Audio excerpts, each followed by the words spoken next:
27. La última sesión tiene como nombre La historia de la matemática humaniza la enseñanza de las razones trigonométricas. Será socializada por el profesor Jairo Gutiérrez de la UIS y el Instituto Politécnico de Bucaramanga. Tendremos 25 minutos para la presentación y 15 minutos para la sesión de preguntas. Profe Rodríguez. Gracias. Buenas tardes. Buenas tardes. Esta propuesta titulada así pertenece a una investigación que estoy desarrollando a partir de mi tesis de maestría en la Universidad Industrial de Santander y cuya directora es la doctora Sandra Evelyn Farara. Una pregunta que queremos resolver es esta: ¿el aprendizaje alrededor de las razones trigonométricas se pueden esperar que emerjan siendo un enfoque epistemológico e histórico en la enseñanza de la trigonometría? El contexto de investigación es un colegio oficial, el Politécnico, en la ciudad real de Minas, en Bucaramanga. La mayoría de estudiantes de estrato 2 o 3, muchachos con unas problemáticas profundas de violencia familiar, algunos con drogadicción, con muchas expectativas para la vida, pero que ellos en sus hábitos, en sus actitudes, en sus valores tienen muchas dificultades, porque tienen perecita, porque de pronto en la casa no les han inculcado que sean ambiciosos, que se proyecten, que quieran la vida, etc. Entonces se pregunta uno cómo ayudamos a estos jóvenes.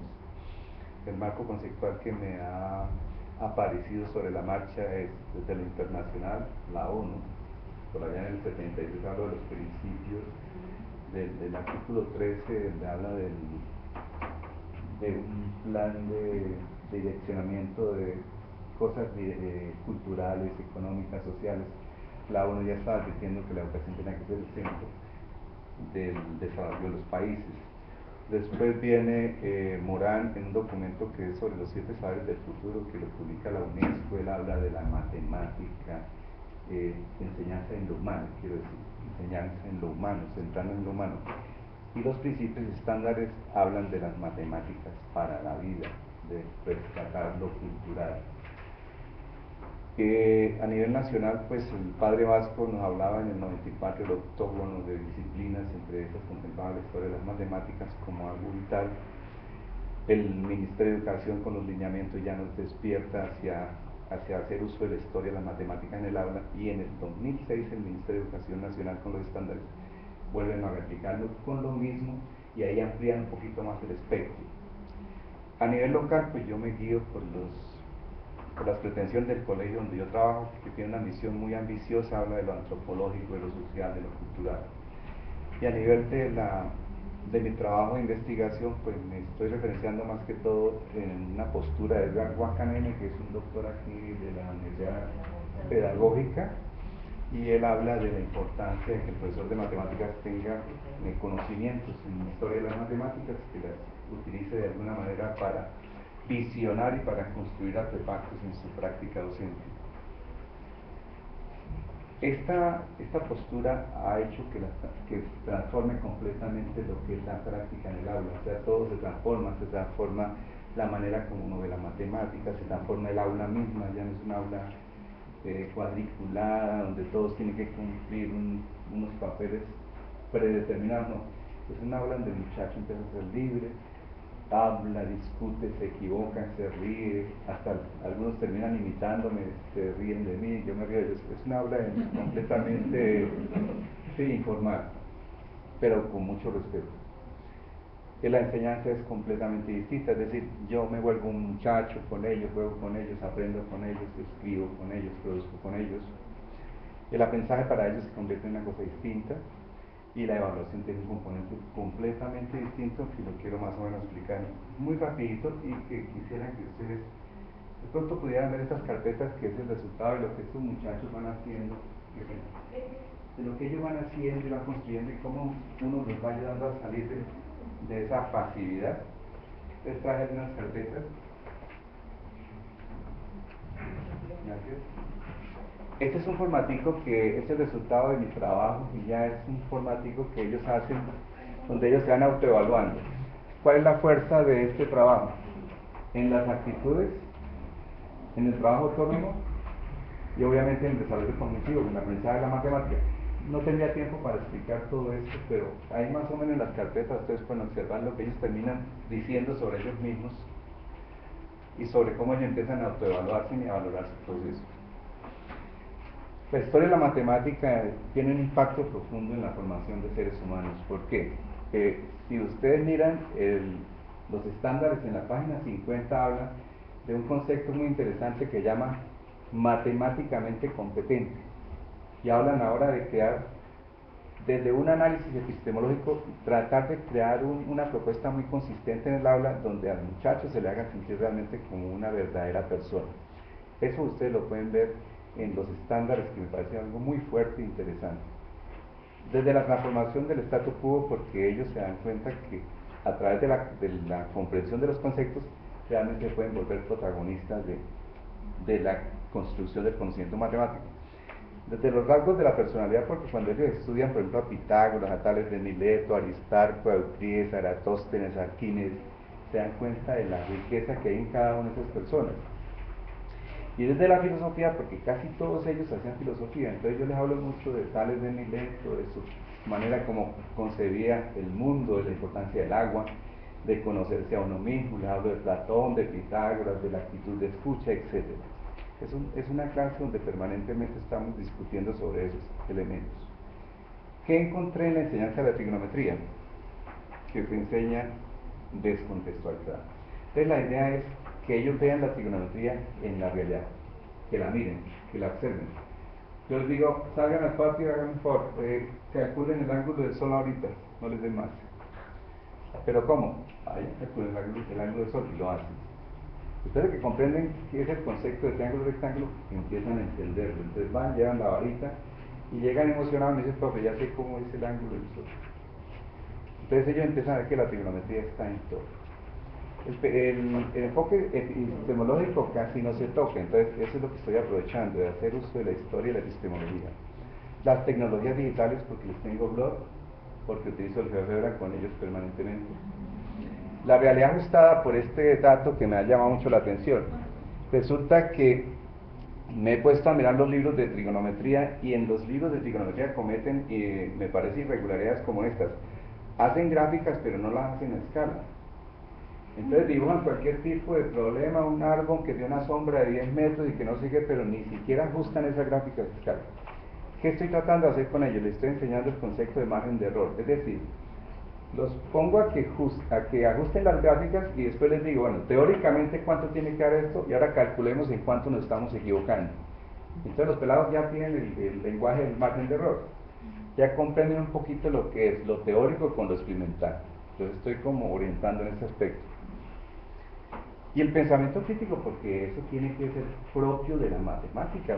El matemático tiene que empezar a cuestionar la realidad. Esto es otra cosa que le he encontrado mucho sentido, porque la epistemología del triángulo rectángulo está en todo. Entonces me puse a ver, Tales de Mileto, ¿por qué logró lo que logró? Porque encontró en el triángulo rectángulo un recurso valioso. Hizo una abstracción de la realidad. Ustedes saben la anécdota de medir la altura de la pirámide, ¿cierto?, con la sombra y todo eso. Pitágoras, porque su gran obra giró alrededor del triángulo rectángulo. Eratóstenes, su gran hallazgo cuando calculó la circunferencia de la Tierra, precisamente fue porque se puso a leer y con un dato curioso, y con un triángulo rectángulo de alguna manera encontró la solución. Hiparco, porque con su teoría de las semicuerdas, él se dio cuenta que podía estandarizar eso y creó unas primeras tablitas de trigonometría. Y Aristarco, el gran genio, que proponía que el universo no era geocéntrico sino heliocéntrico, y nadie le creía, ¿verdad? Miremos por ejemplo el caso de Aristarco. ¿Por qué? Aristarco suponía que el Sol no podía estarle dando vueltas a la Tierra, pero tenía que tener argumentos. Entonces Aristarco se puso a observar dos cositas. Primero, las fases de la Luna. Entonces se dio cuenta que la Luna tenía 4 fases, y hubo una fase que le llamó mucho la atención, que era cuando estaba en la Luna creciente. Entonces uno en ese momento aprovecha mucho los muchachos, porque yo les digo, bueno, ¿dónde tendría que estar el Sol para que la Luna se vea exactamente la mitad iluminada y la otra mitad oscurecida? Y ellos inmediatamente me dicen, profe, tiene que estar aquí al frente, porque si estuviera aquí, entonces se inclinaría la iluminación aquí, y si estuviera abajo se inclinaría la iluminación aquí. Entonces dicen, está aquí al frente. Entonces yo les digo, listo, hagan un dibujo geométrico de los cuerpos que están interactuando. Yo no les digo más. Y los pelados facilito hacen el triángulo rectángulo. Pero ellos hacen un triángulo rectángulo cualquiera. Después les digo, muchachos, ¿cómo les parece que Aristarco midió el ángulo? Como pudo lo midió. Estando en la Tierra midió el ángulo entre la Luna y el Sol y le dio 87 grados. ¿Cómo sería ese ángulo? Entonces empiezan ellos a construir su ángulo de 87 grados con su transportador y todo. Cuando lo logran, al principio les cuesta trabajo porque sacar el ángulo de 87 grados para ellos no es fácil. Cuando lo logran se emocionan. Entonces, ¿qué les digo? Ahora háganme un favor. Midan la distancia de la Tierra a la Luna y midan la distancia de la Tierra al Sol. Mídanla. Y díganme cuántas veces cabe la distancia de la Tierra a la Luna con respecto a la distancia de la Tierra al Sol. Y sale el 19 punto algo, que fue el que encontró Aristarco. Entonces, ¿qué le decía eso a Aristarco? Que el Sol estaba mucho más lejos de la Tierra que la Luna, ¿cierto? Pero que a pesar de que el Sol y la Luna se ven del mismo tamaño más o menos normalmente, entonces Aristarco dedujo. Luego el Sol tendrá que ser ¿qué? Mucho más grande que la Tierra y que la Luna, porque está mucho más lejos y se ve más o menos del mismo tamaño. Esa es una primera idea que le viene a Aristarco para poder pensar que el modelo no era geocéntrico. Pero después Aristarco fue mucho más allá. Se quedó pensando en un eclipse, entonces se puso a observar un eclipse lunar y se dio cuenta que la luna entrando al cono de sombra, a este cono de sombra acá, ahí está entrando la luna al cono de sombra. Se dio cuenta que el tiempo que duraba la luna entrando al cono de sombra, entrando y quedando completamente oscurecida, era igual al tiempo que duraba la luna totalmente oscurecida. ¿Sí? O sea, la luna va entrando al cono de sombra, hasta ahí no está oscurecida. Cuando entra, contó un tiempo. Después esperó hasta que volviera a aparecer nuevamente algo de la luna. Entonces, ese segundo tiempo le dio igual al primero. ¿Qué dedujo? Que ese diámetro ahí, esa distancia era 2 veces ¿qué? El diámetro de la luna. Y con eso empezó a hacer unas semejanzas de triángulos. Resolve aquí una cosa sencilla. A lo mejor no lo hizo con este lenguaje, obviamente, porque este lenguaje es mucho más moderno. Pero lo que sí es cierto es que encontró que la relación entre el diámetro de la Luna y el diámetro de la Tierra era que el diámetro de la Luna era más o menos el 35% del diámetro de la Tierra. Y haciendo un poquitico más, entonces pudo comparar los tamaños del Sol, de la Tierra y de la Luna. Esto ya era un superargumento. ¿Por qué? Porque entonces definitivamente el Sol era mucho más grande que la Tierra y que la Luna. Luego no era muy concebible que el Sol le estuviera dando vueltas a un cuerpo tan pequeño como la Tierra. Pero Aristarco no le creyó, porque se creía que lo que proponía Aristóteles era inmodificable. Bueno, después ya apareció la historia. Pero ¿cuál es la idea de esto? La idea es mostrarle a los muchachos de cómo las matemáticas pueden permitirnos ser críticos y cómo la modelación matemática hace parte de la realidad. ¿Qué conclusiones he podido más o menos observar a partir de este trabajo con ellos? Pues que sí es cierto que ellos comprenden mejor los conceptos. Ya el concepto, por ejemplo, de razón trigonométrica ellos lo comprenden un poquito mejor, porque empiezan a entender que la razón trigonométrica es de alguna manera una forma de medir ángulos, pero indirectamente, comparando los lados de un triángulo rectángulo. Porque si yo le digo al estudiante que una razón trigonométrica es lado opuesto sobre hipotenusa, no le estoy diciendo muchas cosas. Pero aquí él se está dando cuenta que es el resultado de una comparación de lados y que tiene que ver exactamente con un ángulo. Bueno, ¿fortalece el autoconocimiento? Claro que sí. Ellos se vuelven un poquito más autocríticos. En ese material que ustedes están viendo, creo que ahí hay unas autoevaluaciones donde ellos mismos toman partida en su valoración. Yo les digo que no trabajemos tanto con notas. Yo nunca les pongo notas, en las evaluaciones nunca les pongo 5 ni 4 ni 3, les pongo observaciones. ¿Por qué? Porque les doy unos indicadores y les digo, muchachos, vamos a evaluarnos en los conceptos, en los procedimientos, en los razonamientos, en las construcciones, es decir, en lo que son más o menos las competencias. Y eso más o menos ellos lo han entendido. Es difícil sacarlo de ese esquema de la nota, pero más o menos lo empiezan a entender. Consideramos que se engrandece el trabajo de nuestros antepasados, se enriquece la cultura de los muchachos, se establece la conexión de la matemática con otras disciplinas, su carácter dinámico y la importancia en el desarrollo de la ciencia. Estimula la curiosidad y la actitud crítica, obviamente, induce a la indagación, y esto es como para invitar a los estudiantes a que sean más profundos, para que no sean tan superficiales en sus aprendizajes.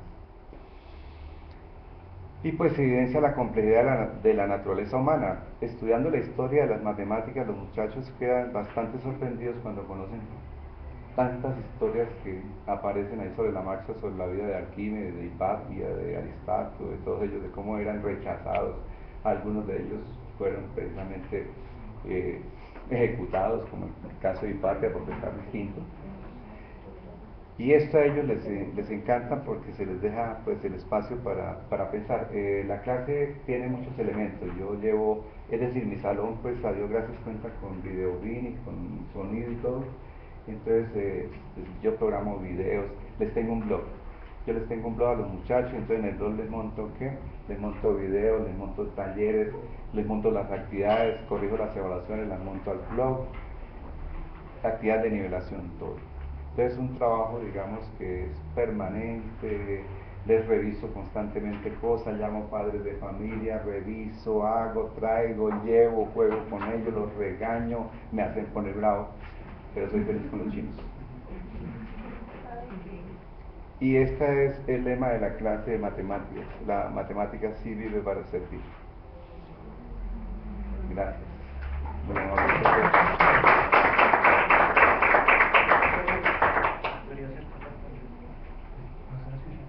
Les agradecería mi Muchas comentario. gracias. Vamos a la sesión de preguntas. Todo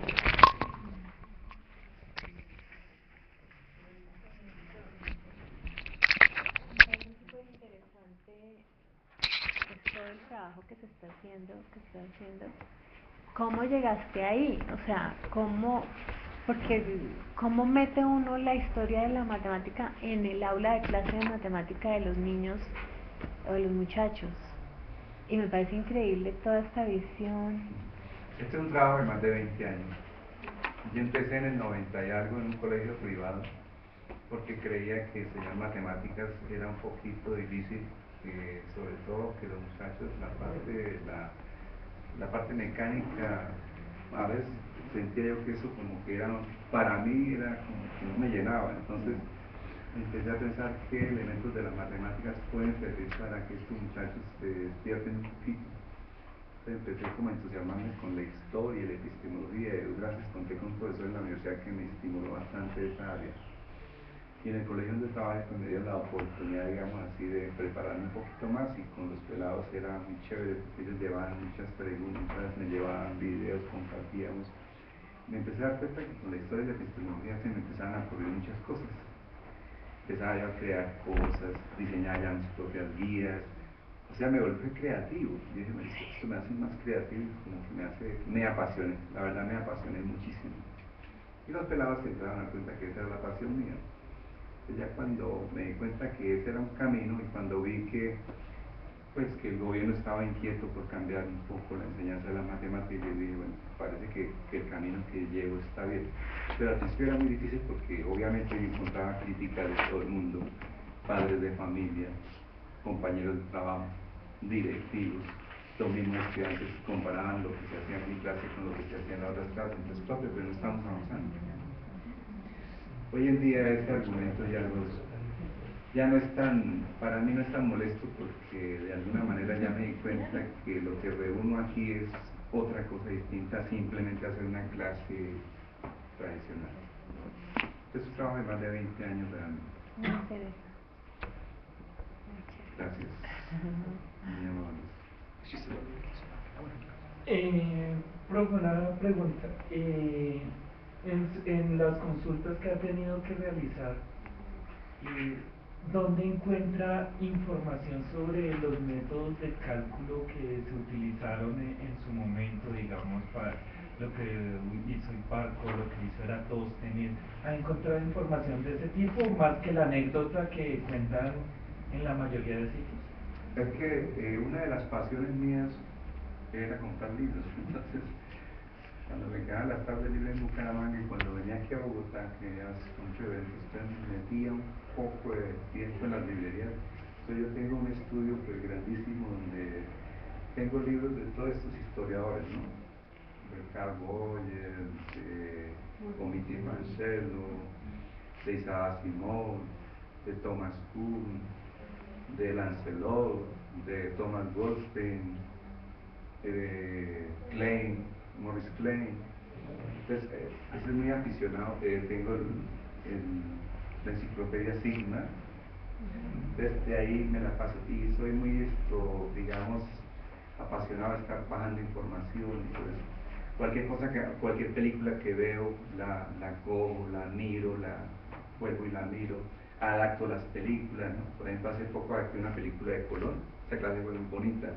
Adapté una escena donde Colón mide la altura de la estrella polar a la clase de trigonometría. Esa clase le encantó porque les hice ver cómo él, manteniendo la altura de la estrella polar, mantenía la latitud del lugar donde él tenía que garantizar que la nave no se desviara de rumbo. Entonces esto ha sido un trabajo de mucho, de recopilación, de investigación, de exploración. Entonces, eso es lo que me ha tocado, ¿no? Hacer, leer y compilar. Yo tengo una duda. Estamos en una era de que son muy poquitas las horas que se implementan para la matemática últimamente, pues toda la cuestión de que se está humanizando más la educación. ¿Cuántas horas tienes, digamos, dentro del currículo de colegio? ¿Cuántas horas tienes? Y si alcanzas a cubrir con los estándares básicos para cada nivel, dependiendo de la metodología que aplicas para tu clase? Pues bueno, lo que siempre me daba un poquito de... Donde más me daban duro era la parte de los contenidos. Entonces la mayor crítica la recibiera por contenidos. Aún sigo recibiendo críticas por contenidos. Pero ¿de qué me doy cuenta? Los muchachos, por ejemplo, ellos empiezan a comprender mucho más profundamente los procesos. Ellos empiezan a razonar mejor. Entonces, ¿por qué? Porque el aula es abierta al pensamiento. Entonces, es muy fácil que frente al mismo problema hayan 5 o 6 razonamientos distintos. Todo eso es una riqueza que se está dando ahí y que nace de ellos mismos. ¿Qué pasa cuando hacen las evaluaciones en el IBES? Pues hay un dato curioso. Hay grupos que no son orientados por mí. El año pasado terminaron, yo llevo a ellos 10º y 11, los entrego en 11. El año pasado habían 4 grupos conmigo, 3 grupos conmigo en 10º y 11 y 3 grupos que no estuvieron conmigo en 10º y 11. Un profesor en el consejo académico, un poco así como incisivo, dijo: miremos los resultados de matemáticas de los 2 profesores. Y lo hicieron, tamaña sorpresa, los míos tuvieron mejores resultados en el IBES. ¿Por qué tuvieron mejores resultados? Sin haber visto tantos temas, los muchachos tienen un poquito más como de claridad. Porque el problema es que hay muchos temas, pero ellos no comprenden casi. En cambio, ellos de pronto no ven muchos temas, pero realmente sí.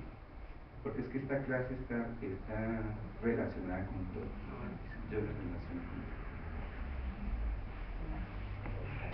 A partir de estas aseveraciones, como con esa contundencia, ¿se podría afirmar que no es posible dar una clase de trigonometría sin este tipo de cosas?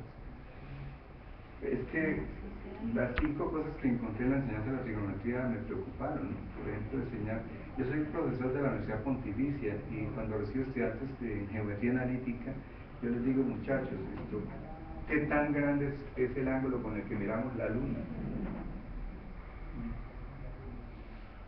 ¿Sí? No saben. Inclusive les digo: ¿qué tan grande es un ángulo de 10 grados? No saben. ¿O qué significa el seno de un ángulo? No saben. Entonces me digo: hay falta algo en la trigonometría. Y me doy cuenta que cuando les digo vamos a hacer modelos a escala, por ejemplo vamos a hacer un problema de vectores y vamos a hacer modelos a escala, ellos sufren mucho. Sí, porque nosotros no estamos acostumbrados a hacer modelos a escala. Esto es una propuesta que está como, digamos, como bombardeando muchas cosas que he encontrado en la enseñanza de la trigonometría. Es lo que hago, ¿no? No sé si de pronto en algún lugar sea bien recibido. Esto es algo muy personal, muy... Pues como estudio la maestría, entonces aproveché mi tesis para como desahogarme, digamos así, porque realmente quería desahogarme. Bueno, inicialmente felicitarlo por ese trabajo que, bueno, no sé de los demás, pero pues yo estoy emocionada con él, con la presentación, muy, digamos que esperanzador encontrar maestros oficiales con ese compromiso y esa pasión por algo que pues los que estamos acá hemos decidido apostar en la vida, que es ser maestros.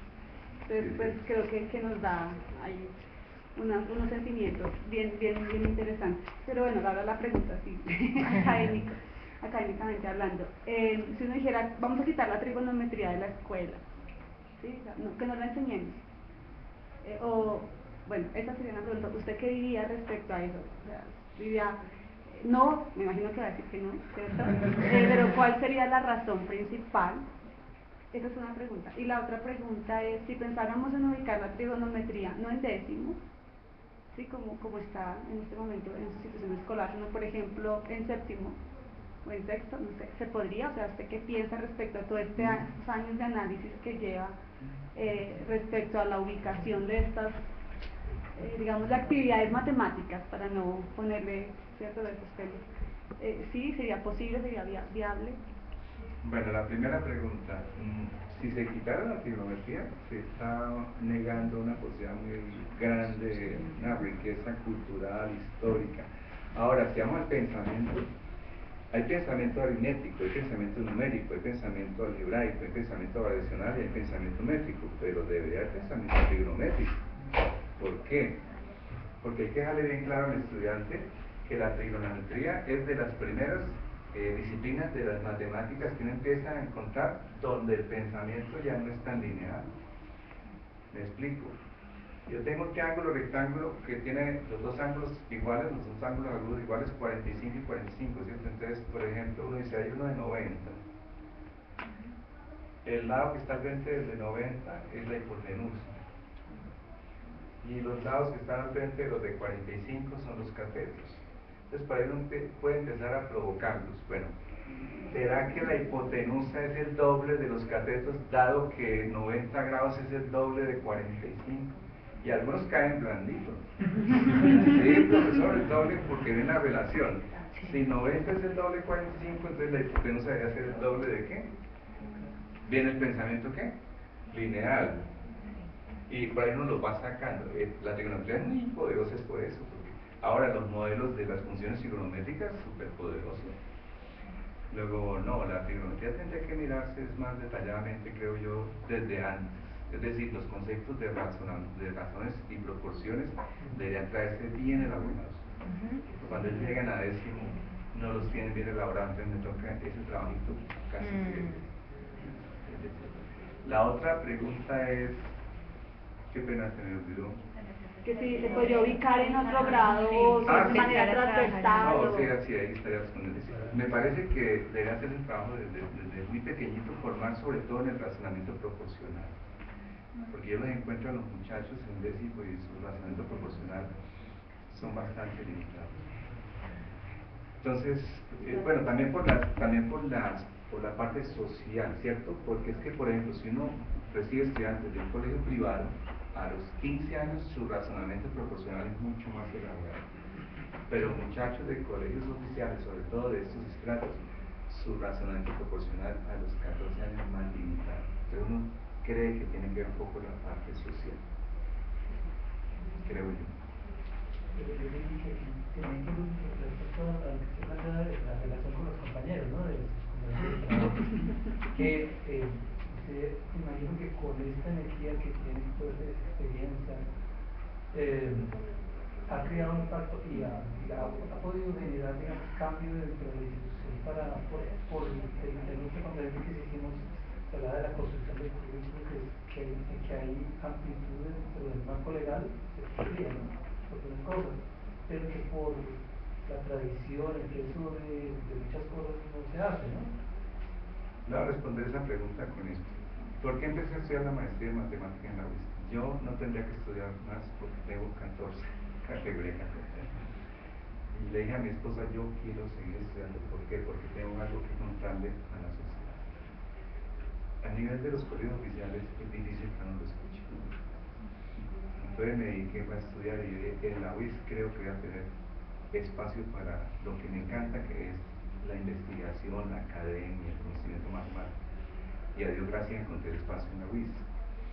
Ahora que me invitan acá y que la gente lo sabe, pues entonces ¿qué empiezan a pensar? Que tal vez sí vale la pena escuchar.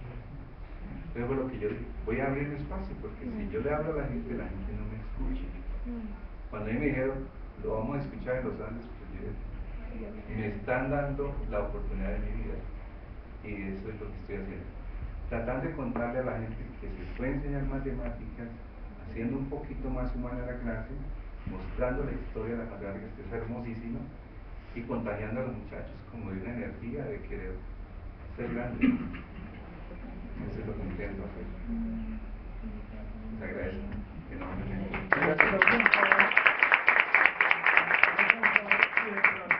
Dentro de lo que nos van a entregar en memorias o algo así, ¿nos podría regalar algunos nombres de algunos de los libros que nos mencionaste ahorita? Con mucho gusto, con mucho gusto. El correo electrónico. Yo les puedo decir Su correo clave para intercambiar En la física conceptual, en las últimas ediciones hay un tratamiento matemático de las relaciones que estaba contando el profesor. En la física conceptual es el primer capítulo, es acerca de la ciencia y está la deducción de encontrar el tamaño de la Tierra, distancia Tierra-Sol, distancia Tierra-Luna, tamaño del Sol y demás. O sea, eso podría ser vital.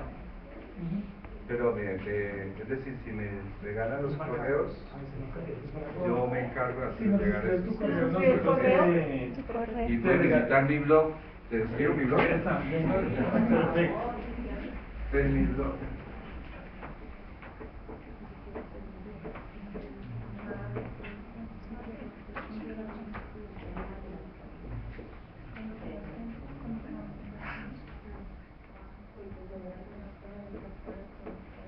Este Word lo que lleva él, WordPress. Sí. Creo que es del mundo. Entonces, el mundo sí lleva Sí, creo que lleva el WordPress, creo. Matematicando Yo creo que es de palabra. ¿Será? Word. WordPress, no. Venga, Bueno, este es mi blog. Ahí encuentran algunos talleres y artículos, documentos, videos que les subo a los muchachos que los hagan. Y mi correo electrónico, por si acaso alguno quiere comunicarse conmigo, con mucho gusto.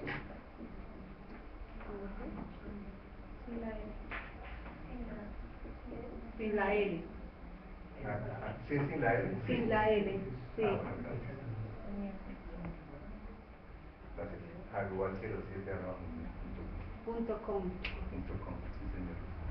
Y el WordPress también, .com. Gracias. Me hace falta visitarlo. Muy amables, Dios les pague. Bueno, Muchas gracias a todos. Gracias. Que estén muy bien.